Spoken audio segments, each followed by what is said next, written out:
आज हम इस नेगेटिव माइंडसेट के बारे में बात करेंगे। हमारे साथ दो बहुत ही शानदार, बड़ी डायनामिक पाकिस्तानी खवातीन मौजूद हैं। हमारे साथ एक बहुत ही ज़बरदस्त क्लिनिकल साइकोलॉजिस्ट हैं। हमारे साथ हैं राबिया नजीब। वालेकुम राबिया, बहुत शुक्रिया आपने वक्त निकाला। और उसके साथ साथ एक बहुत ही मल्टी टैलेंटेड, एक मल्टी डायमेंशनल खातून हमारे साथ हैं, महाविश सैयद। महाविश एक एंटरप्रेन्योर हैं, कॉर्पोरेट ट्रेनर हैं और एक सोशल एक्टिविस्ट भी हैं। Welcome to the show Mahvash. Thank you so much. बहुत शुक्रिया आपने वक्त निकाला हमारे लिए। अच्छा, सबसे पहले राबिया से स्टार्ट करूंगा। राबिया, मुझे एक बात ही बताएं, ये जो नेगेटिव माइंडसेट है, ये बहुत सारे लोग इससे गुजरते हैं, इसकी वजूहात नहीं समझ पाते। आपके ख्याल से इसकी वजूहात क्या होती है, ख़ास तौर पे जब हम अपने शो के तवज्जो से बात करते हैं तो शो फॉर लेडीज़ प्राइमरीली, और ख़वातीन जब देखी होती है तो जो सास होती है, जो मदर इन लॉज होती है, वो कहती भाई हमारे साथ भी तो यही हुआ था, तो अब इसके साथ भी हो रहा है, तो क्या मसला है?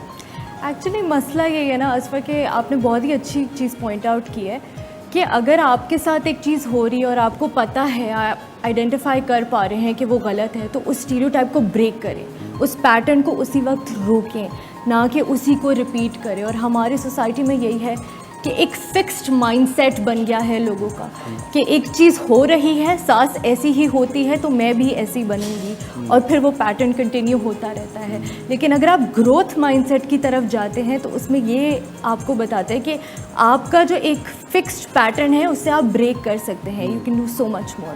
बिल्कुल, लेकिन मैं चीज़ें कभी भी देखता हूँ कि बच्चे जो हमारी फैमिलीज़ में होते हैं महाविश, वो बहुत दे आर क्विक लर्नर्स, वो बहुत जल्दी ये चीज़ें पिकअप करते हैं। आप कॉर्पोरेट ट्रेनिंग कराती हैं, एंड आई एम श्योर आपने बहुत सारे फ्रेश ग्रेड्स को भी ट्रेन कराया होगा। How is it when you meet the fresh grads? अच्छा, नॉट ओनली फ्रेश ग्रेड्स, अभी मैं पीछे किसी और से बात करी थी, I even train Sindh police for leadership and communication. Yes, and not only fresh grads. Mindset की ट्रेनिंग ऐसी है कि जब अगर आपकी पहले कभी नहीं हुई है या you have no idea what it is, तो आप पूरी ज़िंदगी भी बगैर जाने गुजार लेते हैं कि मेरे अंदर कोई अगर प्रॉब्लम है, और है भी, क्योंकि आपको कभी किसी ने आइडेंटिफाई नहीं करा है। दूसरा, इस वक्त एक बहुत ज़रूरी बात मैं असफर यहाँ कहना चाहूँगी कि जो नेगेटिव माइंडसेट है वो है क्यों, किस वजह से है। अगर मैं थोड़ा सा आप लोगों का वक्त लूँ, नेगेटिव माइंडसेट हमारे आज से हज़ारों साल पहले हम गारों में रहा करते थे, और ज़ाहिर हर तरह के ख़तरात होते थे कि शेर आके खा सकता है, सांप आके काट लेगा, ऊपर से कोई पत्थर आके गिर जाएगा। तो अल्लाह ताला ने समा हमारे ब्रेन को एबिलिटी दी कि हर चीज़ में पहले नेगेटिव सोच लो, जिसको एक हमें कहा जाता है नेगेटिविटी बायस। और ये हम सबका दिमाग इस तरह से बना हुआ है कि हम हर चीज़ में पहले नेगेटिविटी को ढूंढ लेते हैं। मतलब ब्रेन में अगर हमारे पास समझे 100 थाट्स आती हैं तो उसमें से 60% नेगेटिव आती हैं। This is how our brain is designed.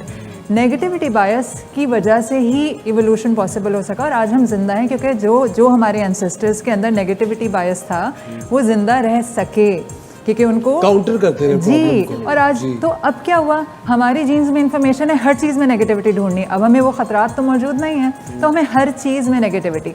अब क्या मसला है कि कोई देख रहा है तो मुझे नज़र लगा रहा है, ये काम हुआ है तो इसमें भी कुछ गलत होगा। तो लेकिन इसको ज़रूर तोड़ा जा सकता है। कैसे किया जा सकता है हम आगे बात करेंगे, लेकिन सबसे ज़्यादा इंपॉर्टेंट बात यह है कि कोई एक बंदा होगा जो कहेगा बस इस चेन को हम यहाँ तोड़ते हैं, क्योंकि हमारे बच्चे देख भी रहे हैं और सुन भी रहे हैं। And negative mindset can never give you a positive life. Exactly, you can't flourish that way, never. लेकिन मुझे एक बात आप दोनों से ये पूछिए कि हम लोग एज ए सोसाइटी भी मैं देखता हूँ, हम लोग खुश रहने में इतना गिल्ट क्यों महसूस करते हैं? अगर किसी भी चीज़ से खुशी है तो एक गिल्ट क्यों अटैच्ड है? What would you say? Going back to negativity bias, क्योंकि हम इस तरह कंडीशनड हुए हैं। और रही सही जो वो कहते हैं ना कसर है, वो हमारे हालात ने पूरी कर दी है कि जी हमें बचपन से बताया गया कितने लोग हैं जो भूखे मर रहे हैं। अब हम खाना खाते खाते रुक जाते हैं कि यार इथियोपिया में तो लोग भूखे मर रहे हैं, या कितने लोग हैं जिनको ये नसीब नहीं है। वी आर नॉट टॉट, हमें नहीं सिखाया गया कि हम खुशियों को सेलिब्रेट करें। हम हर खुशी को कनेक्ट करते हैं कि ये क्योंकि जी इतने बदतरीन हालात हैं और तुमको ज़रा सा कुछ मिल गया ना तो तुम बहुत खुशनसीब हो। अब आपके खुशी के साथ आपकी गिल्ट आ गई। तो हमें खुशी को उसके ट्रू सेंस में अप्रिशिएट करना नहीं सिखाया गया।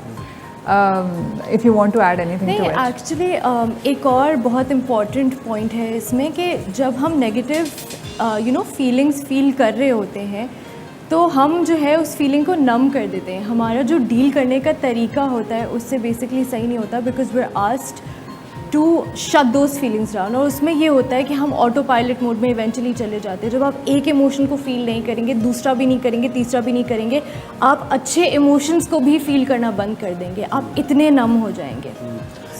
लेकिन राबी, जिस तरह कभी हम बात करते हैं, अगर डिवोर्स की बात करते हैं, डिवोर्स रेट बहुत ज़्यादा बढ़ गया है पाकिस्तान में, ठीक है। अच्छा, अगर आप मजहबी तरफ चले जाएं तो इट्स सेइंग कि the only lawful thing that disliked by Allah is divorce, ठीक है। अब मुझे एक बात ही बताएं, अलाउ भी है, डिसलाइक भी है, वो एक और पैटर्न है। एक चीज़ है, divorce is not the end, it could be a new beginning also, ठीक है। अब हम लोग जो सेलिब्रिटीज़ होते हैं, जो टेलीविज़न पे लोग आते हैं, उनकी डिवोर्सेस को लेके एक इतना बड़ा लाभ रिलेटेड टू इट, और उसके बाद वो लड़की और वो लड़का सारी ज़िंदगी ट्रॉमेटाइज्ड रहते हैं। और ये पैटर्न ऑफ कोर्स अगर किसी सेलिब्रिटी के साथ हो तो नॉर्मल लोग भी फॉलो करते हैं। एब्सोल्युटली, बिल्कुल ये होता है। मतलब सेलिब्रिटीज़ के साथ इसलिए बहुत ज़्यादा जाहिर होता है बिकॉज आप हर जगह होते हैं, सोशल मीडिया पे होते हैं, टीवी पे होते हैं, यूट्यूब पे होते हैं, हर जगह होते हैं। बट आम लोगों के साथ भी ऐसा ही हो रहा होता है, लोग उनको क्रिटिसाइज कर रहे होते हैं, ना कि अंडरस्टैंड करने की कोशिश करें कि एग्जैक्टली हुआ क्या था। लेकिन हम ये चीज़ें नॉर्मलाइज राबिया क्यों नहीं कर पाए आज तक? Why do you think we are unable to normalize it? कि any new beginning should be treated like a new beginning, कि एक शुरुआत भी तो हो सकती है। आपने देखे, कोई भी इंसान गलत है, आई थिंक आप किसी भी चीज़ से अगर अलहदा हो रहे हैं, चाहे वो कोई आपकी वर्क इन्वायरमेंट है, चाहे आपकी पुरानी जॉब है, चाहे कोई रिश्ता है, कोई भी चीज़ है, उससे अलहदा इंसान उसी वक्त होता है अगर नाखुशी अटैच्ड होती है उससे। और आई थिंक अगर आप नाखुश है तो वो कैरी फॉरवर्ड करने का कोई जवाब तो बनता नहीं है। I think we are still unable to. जी please. The reason, major reason, actually I had done a video yesterday on this domestic violence and I firmly believe कि हमारा मुल्क है उसमें हमारी सबकी, सारे पेरेंट्स की ज़िंदगी का एक मकसद है, वो बच्चे की शादी हो जाए। वी नीड टू अंडरस्टैंड कि ज़िंदगी का वाहिद मकसद शादी नहीं होना चाहिए। ये एक पार्ट ऑफ लाइफ ज़रूर है, ये कामयाब भी हो सकता है, ये नाकाम भी हो सकता है, ये ज़िंदगी नहीं है। अब जब हमने एक पिक्चर पेंट की और हमारे हिसाब से वो परफेक्ट पिक्चर थी, उस पिक्चर में अम्मी अब्बू दोनों थे बच्चों के साथ। अब हम कैसे ये करें ना कि अब्बू मिस हो जाएं, क्योंकि वो हमारे जहन की पिक्चर है जो परफेक्टली पेंटेड हुई है। हमने कभी उसमें पिक्चर में खुशी पेंट नहीं की, हमने उसमें सुकून पेंट नहीं किया। हम कंपैटिबिलिटी वर्ड से तो नाचना है, हमें पता ही नहीं कि कोई वर्ड कंपैटिबिलिटी भी होता है। दो बेहतरीन लोग भी एक साथ खुश नहीं रह सकते। बिल्कुल सही कह रहे हैं। और क्योंकि हमारा ज़िंदगी में लोगों को खुश देखने से ज़्यादा शादीशुदा देखने पर ज़्यादा तवज्जो है, इसीलिए ख़वातीन और मर्द, मैं ये नहीं कहूँगी कि ख़वातीन पर ही जुल्म हो रहा है, उस मर्द पे भी जुल्म है जो कि एक ऐसी औरत के साथ रह रहा है जिसके साथ वो कंपैटिबिलिटी कनेक्शन महसूस ही नहीं करता, और जब वो घर जाता है थका हारा तो वो 4 शिकायतें लेके बैठी होती है। तो it goes both ways. There's a lot of labeling involved as well, as in के अगर आप की एक चीज़ आपने बुरी कर दी उस पूरी शादी में तो आप बुरे इंसान हैं, या आप हैं ही बुरे, आप ऐसे ही हैं। ऐसे नहीं होता है। एक तो मेरा ख्याल, एक तो ये भी होता है कि अगर कभी भी कोई रिश्ता टूट रहा होता है तो पूरे रिश्तेदार आ जाते हैं, हमने तो पहले ही कहा था, हमने तो ये सुना हुआ था, हमें तो वो बताया था। ख़वातीन और रात वक्त हो जाता है, एक छोटे से ब्रेक है, कहीं मच जाएगा। Will be right back.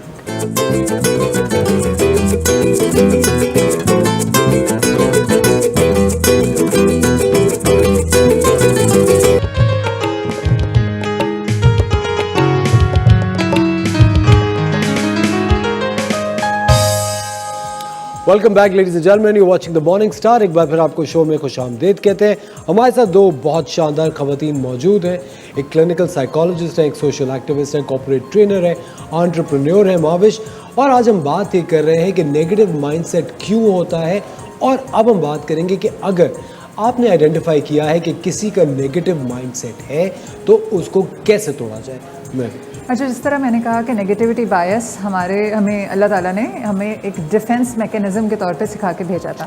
लेकिन एक और चीज़ है जो अगर आप ज़रूर गूगल कीजिएगा, उसको कहते हैं न्यूरोप्लास्टिसिटी। अल्लाह ताला ने दिमाग को इतनी अमेजिंग एक चीज़ बना के दिया है कि ये जब चाहे जैसे चाहे चेंज होता रहता है, अपने आप को अडेप्ट करता है सिचुएशंस के हिसाब से। तो एक्सपीरियंस बेस्ड न्यूरोप्लास्टिसिटी होती है कि जो भी एक्सपीरियंसेस मैं अपना लॉन्गर टाइम के लिए करूँगी, मेरा दिमाग उसी तरह सोचेगा। जैसे हम सब कराची में रहते हैं और हम बहुत अरसे से स्ट्रेस्ड हैं, तो हमारी आदत ये हो गई कि अगर हम गाड़ी में जा रहे हैं और कोई अचानक से बाइक करीब आती है तो सबसे पहले हम अपना फ़ोन नीचे नीचे डाल, हमारे रिफ्लेक्सेस ऐसे डेवलप हो रहे हैं। लेकिन आप बाहर किसी और मुल्क में रहते हैं तो आपने एक्सपीरियंस बेस्ड न्यूरोप्लास्टिसिटी ने आपके दिमाग को इस तरह से बना दिया कि आप हर चीज़ में अच्छा एक्सपेक्ट करते हैं। Living in such toxic and stressful environment, और हम अब किस तरह नेगेटिव से पॉजिटिव हों, क्योंकि पॉजिटिविटी के बगैर कोई चारा नहीं है। ये वाहिद सोल्यूशन है अगर आपको ज़िंदगी में सक्सेस चाहिए। सबसे पहले तो आप ये समझें कि जिस दिमाग ने इतने सालों में सीखा है कि हर चीज़ पे ख़तरा है, पहले उस दिमाग को आप सिखाइए कि खुशी भी कोई चीज़ है। फॉर इंस्टेंस आप आइसक्रीम खा रहे हैं, हम क्या करते हैं, आइसक्रीम खा रहे होते हैं और बातें हम सारी टेंशन वाली कर रहे होते हैं। आइसक्रीम खा रहे हैं, कह रहे हैं यार मुझे बच्चे को पिक करना है, फला जगह जाना है, बेगम मेरी ऐसी है, मतलब कॉन्स्टेंट स्ट्रेस की बात। मोटे हो जाएंगे या हम मोटे, वो ये बहुत जरूरी है। आइसक्रीम खाते हुए यार खा तो रहो लेकिन अब वो गिल्ट के साथ खा रहे हैं, तो we are not enjoying that experience. तो आप जो भी अच्छा एक्सपीरियंस है, कोई भी अच्छा एक्सपीरियंस का आप कर रहे हैं, आप उसको लिव इन दैट मोमेंट और अपने दिमाग को बार बार बताइए हाउ हैप्पी यू आर। आप उसको एंजॉय करें। एक अगर बहुत सारे लोग आते हैं मेरे पास तो कहते हैं Mavish there is nothing good in my life, तो मैं कहती हूँ चलो let's start with the chair you are sitting on. ये अल्लाह ताला ने आपको चेयर दी, जो छत हमारे सर पर है, सुबह में ऐसा नहीं होगा जलजला आया और छत गिर गई हमारे सर पे। आंखें जिनसे हम एक दूसरे को देख रहे हैं, देयर लॉट ऑफ पीपल जो किसी वजह से आंखें लूज़ कर जाते हैं। गैस, हम लोग ऑक्सीजन सिलेंडर्स पे नहीं है, डायलिसिस पे नहीं है, तो देयर इज़ सो मच जिसका हम शुक्र अदा कर सकते हैं। हम उसको चेरिश नहीं कर रहे, सेलिब्रेट नहीं कर रहे और रोज़ाना फॉर ग्रांटेड ले लिया।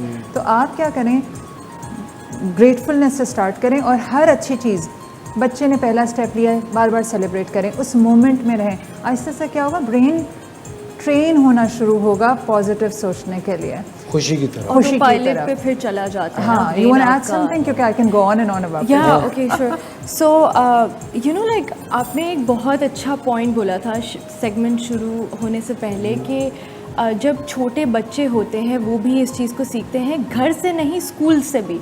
सो for example you know I worked with this kid during the time when I was training for my degree.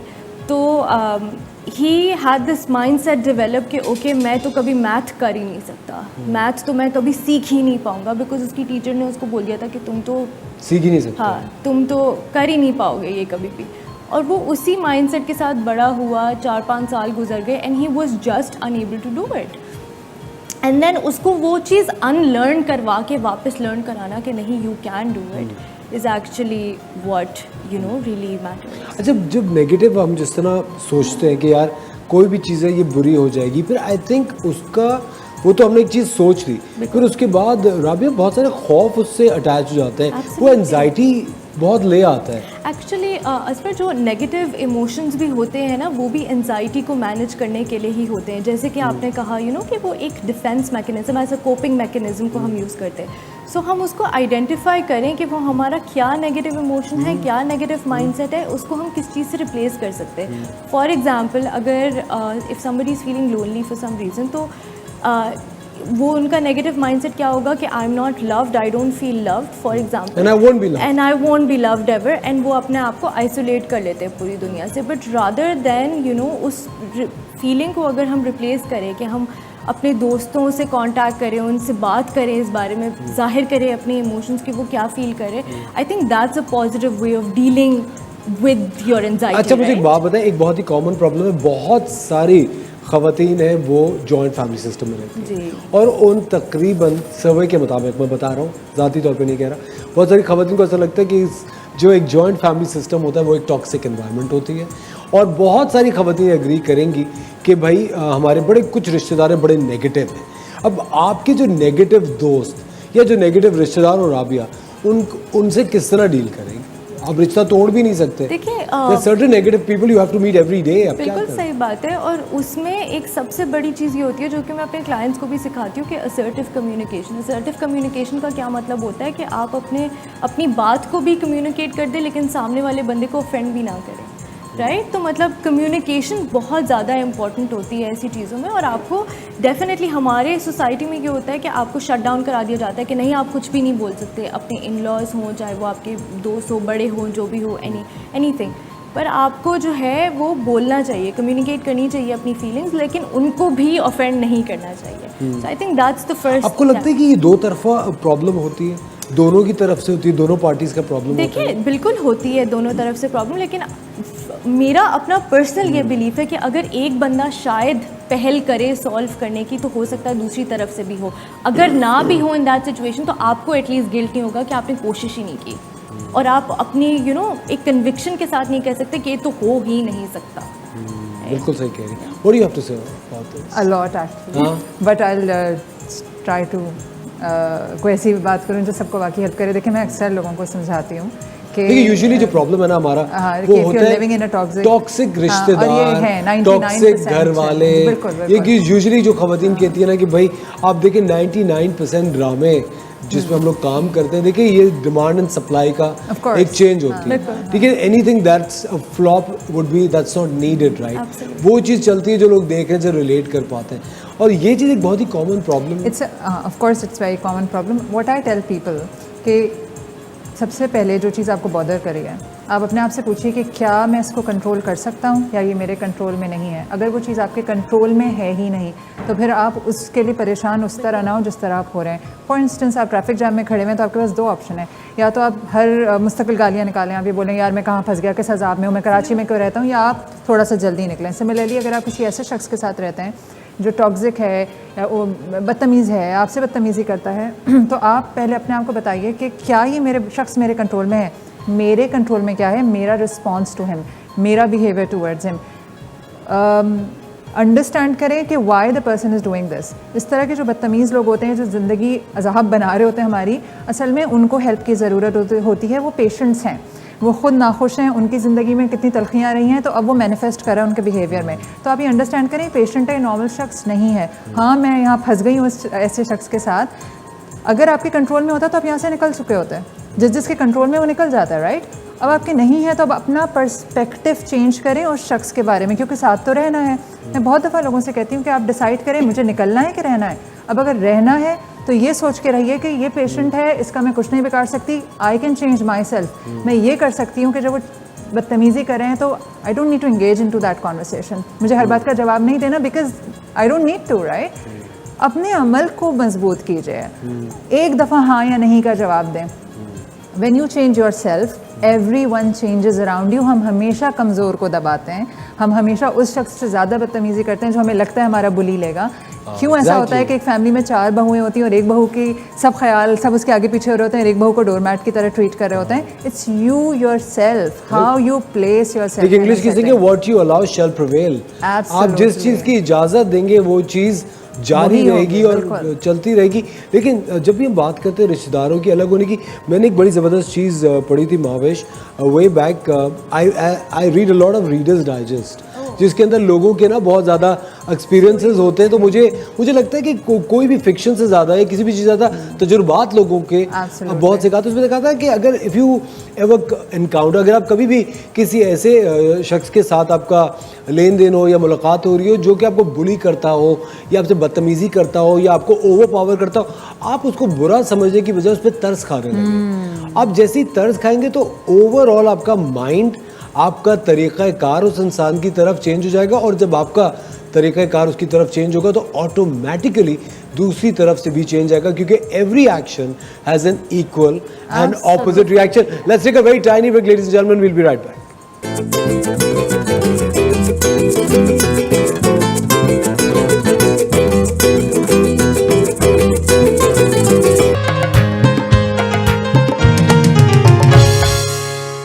Welcome back ladies and gentleman, you are watching the morning star. और जब भी clinical psychologist और corporate trainers आते हैं, मेरी तो अपनी इतनी बातें होती है करने के लिए कि मैं क्या बताऊं, but what an interesting conversation we are having here right now. आप कुछ कह रही थी? हाँ मैं ये बात कर रही थी कि वो कि आप लाइन ड्रॉ कर लीजिए। एक और चीज़ है बहुत इम्पॉर्टेंट कि कभी कभी ना आप, जैसे मैं आपको एक फ़नी इंसिडेंट बताऊं कि there is a girl who came to me and she said कि my in-laws are very toxic, और वो जो मेरे सास और नंदे हैं वो सारा दिन जो सुबह से मुझ पर चीखना शुरू करती हैं, शाम हो जाती है। मैंने उसको 2-3 चीज़ें समझाई, से कहा नहीं ये भी नहीं, ये भी नहीं। मैंने कहा चलो अब ऐसा करो, थोड़ा सा रोल प्ले करते हैं। इमेजिन करो कि तुम्हारे ना एक मेंटल असाइलम में ड्यूटी लग गई, यू आर द डॉक्टर, और ये सारे पेशेंट्स हैं। अब वो हंसे जा रही। मैंने कहा डायग्नोस करो, ये स्किज़ोफ्रेनिक है, इसलिए इस तरह से इनको हेलुसिनेशंस होते हैं, ये इनका ये मसला है। अब her mood changed and she loved and she said, मैंने कहा सिर्फ 3 दिन करना and be nice to them कि जी अम्मी क्या हुआ, जी अम्मी आपको पानी दूँ। Don't take it personally, this is them not you, is there, इनका प्रॉब्लम है। अगर वो चीख रही है तो ये इनका प्रॉब्लम है। Don't change yourself. 3-4 दिन बाद फोन आता है, Mahvash I don't feel bad at all. Excellent, क्या बात है, वेरी नाइस। बहुत दफा Very आप nice. सोचते हैं, जो भी आपने बात की कि तरस खाएं, क्या बात। आप ये सोचें यार दिस पर्सन नीड्स हेल्प। इसी तरह हम जब सिग्नल पे होते हैं और हमने गाड़ी बड़े अच्छे से साफ की हुई होती है और सामने से गंदा पानी लेके वो बच्चे आ जाते हैं विंड स्क्रीन साफ करने के लिए, तो हम क्या करते हैं, जोर जोर से हॉर्न बजाते हैं, बच्चों पे चीखते हैं। वी नीड टू अंडरस्टैंड वो कहाँ से आ रहे हैं, उनका क्या वो है, उनका बैकग्राउंड क्या है, उनकी नॉलेज क्या है। You don't have to come down to everyone's level, बस ये बात जहन में रखिए। एक्चुअली या इट्स मोर अबाउट अंडरस्टैंडिंग के वो उस वक्त क्या फील कर रहे हैं, या उनकी पोजीशन में, उनके शूज़ में अपने आप को रख के सोचना। So for me it's more about empathy rather than. लेकिन कभी कभी राबी ये भी होता है कि देखिए जिस तरह जिस पे गुजर रही होती है ना, उसके विल पावर पे भी बड़ी चीज़ें डिपेंडेंट होती हैं। कभी कभी people just break down, there like कि मैं कब तक इस पागलपन को डील करूं। बिल्कुल सही बात। और लेकिन आप अभी जो आपने बात बताई, इससे मैंने एक चीज़ का ऐद किया कि आज के बाद किचन में मेरी कोई लड़ाई नहीं होगी। क्यों शेफ मनीषा, क्या मैं सही कह रहा हूँ? बिल्कुल, आप बिल्कुल सही कह रहे हैं, मेरी भी लड़ाई नहीं होगी। हम दोनों एक दूसरे को पेशेंट समझते रहेंगे। He needs help and she needs help। लेकिन शेफ मनीषा, कभी आपने अपनी जिंदगी में कोई ऐसा एनवायरनमेंट को एक्सपीरियंस किया? बिल्कुल किया है। बिल्कुल किया है। अच्छा। और मैं डिप्रेशन की साइड पे चली गई थी और मैंने स्लीपिंग पिल्स लेना स्टार्ट कर दी थी। Really? हाँ। फिर मेरी मदर ने मुझे आके समझे, वो उन्होंने मुझे ट्रीट करा, फिर प्रॉपर डॉक्टर के पास लेके गई, उन्होंने प्रॉपर ट्रीट करा। ये था कि मैंने अपनी मदर से भी शेयर करना बंद कर दी थी बातें, कुछ रीजंस की वजह से। तो फिर उन्होंने डायग्नोज किया कि हाँ भाई ये तो गलत साइड पे जा रही है और सब कुछ ना। फिर उसके बाद एक डॉक्टर को दिखाया, उन्होंने ट्रीट करा, फिर नॉर्मल की तरफ आए थे। तो ये चीज़ हुई थी, तो भुगता है। अच्छा, लेकिन शबनम जी, जब आप इस पूरे प्रोसेस से गुजर रही थी, मुझे एक बात बताएं, ये जो आप कह रही थी कि आप स्लीपिंग पिल्स ले रही थी, आपकी, क्योंकि मुझे समझ नहीं आ रहा था कि मैं कैसे फाइट बैक करूं। मेरे अंदर अब तक आप भी जान गए होंगे कि मैं जो है सामने से आर्ग्यू नहीं कर पाती, मैं किसी को नो नहीं कह पाती, और ये अभी भी मेरे अंदर है। क्योंकि बचपन में हमेशा मेरे पेरेंट्स ने कहा कि आपने रिस्पेक्ट करनी है, ठीक है। तो अब चाहे जितना ही अंदर बुरा लग रहा हो, वो मैं एक्सप्रेस नहीं कर पाती, ठीक है। तो ये चीज़ बहुत, मैं इसको ओवरकम करने की कोशिश करती हूँ, बट वो मैं नहीं कर पा रही उस चीज़ को। और मैं ये चाहती हूँ कि मेरे बच्चे वो चीज़ से ना गुजरे जिस चीज़ से मैं गुजरी। मैं चाहती हूँ कि वो नो कहना सीखें। इसके लिए मुझे अपने आप को, लेकिन शबनम जी, जब आप इस पूरे चक्कर से बाहर आ गई, तो आप में कोई चेंज आया? बिल्कुल चेंज आया। सोचने का नज़रिया थोड़ा सा बदला। ऑब्वियसली अपने आप को थोड़ा सा मैच्योरिटी की तरफ लेके गई हूँ, क्योंकि मैं कहती हूँ कि तब मैं मैच्योर नहीं थी जब भी मैंने ऐसी हरकतें करी ऑब्वियसली। लेकिन अब काफ़ी मैच्योर, अब पेशेंस लेवल बहुत बढ़ गया है। ये चेंज आया कि पेशेंस लेवल बहुत बढ़ गया है। अब अक्सर चीज़ें इग्नोर कर देती हूँ। जैसे उन्होंने कहा ना कि बिल्कुल खामोश रह दो, ज़रूरी नहीं कि आप उनको आंसर बैक करो ना, तो हम खामोशी करना ज़्यादा बेहतर समझती हो, वो चीज़ है। ये एक बहुत बड़ा प्रॉब्लम है, when you can't say no. अब कभी कभी एक पेयर प्रेशर भी होता है, कभी कभी माविज लिहाज बहुत होता है। There are ways to say no. There's always a polite way to say no. When I got married बहुत early, तो आप people pleaser होते हैं, क्योंकि आपने पूरी ज़िंदगी सुना होता है कि भाई ये अल्टीमेट डेस्टिनेशन है तुम्हारी, मतलब इसके आगे अब कुछ नहीं है और इससे वापस आने का भी रास्ता नहीं है। तो I could not say no to anybody or anyone, and that was so unlike me because शादी से पहले भी मैं काम कर रही थी और सब कुछ। विद टाइम मैंने लर्न किया कि नो कहने से आप बुरा इंसान वक्ती ज़रूर बनते हैं, मगर आप जो उसके बाद अजियत होती है ना, उससे अपने आप को बचा लेते हैं। नो कहने का क्या तरीका है, मैं कर दूंगी, हाँ मैं बिल्कुल ही कर दूंगी, मगर ये मैं कल कर दूं, या मैं बस ये 10 मिनट बात करती हूँ। आप ये नहीं कहें कि नहीं I can not do this, आप ये कहें कि मैं ही थोड़ी देर बात कर देती हूँ, मैं कल कर देती हूँ, या अभी, एंड जस्ट टेल देम कि हाउ सॉरी यू आर, कि आई एम सो सॉरी, मगर ये मैं परसों कर दूँ आपको, या फिर ये कि देखिए अभी हाथ कट गया, नहीं हो पा रहा, मतलब जस्ट टेल देम। हम सिर्फ लोगों को खुश करने के लिए, या हम इतना डर रहे होते हैं, ना कहने से कभी किसी के सर पे पहाड़ नहीं टूटा और जलजला भी नहीं आया और तूफान भी नहीं आया, उसके बावजूद हम डर रहे होते हैं। जब आप एक बार नहीं कहने लग जाते हैं, आप सेल्फ पिटी में जाने से बचते हैं, आप अपने आप को जो कोस रहे होते हैं उससे बचते हैं, और अपने आप को एगनी से बचाते हैं। और देखिए जो एक बड़ा मशहूर बात है ना कि जिस कप में जो चीज़ होगी वही उंडेली जाएगी। हमारे अंदर अगर फ्रस्ट्रेशन, एंगर, गुस्सा, सेल्फ पिटी भरेगा, तो वही निकलेगा, तो जरा सा कोई कुछ कहेगा, वही छलकेगा। और सोचिए हम कैसी माएँ बनेंगी। ये तो फिर एक विशियस साइकिल है ना। फिर मैं एक टॉक्सिक मदर हूँ, मैंने बच्चों के अंदर वही सिखाया, कल को मेरे बच्चे टॉक्सिक हैं, तो किसी ना किसी को वो साइकिल को ब्रेक करना है। बिल्कुल।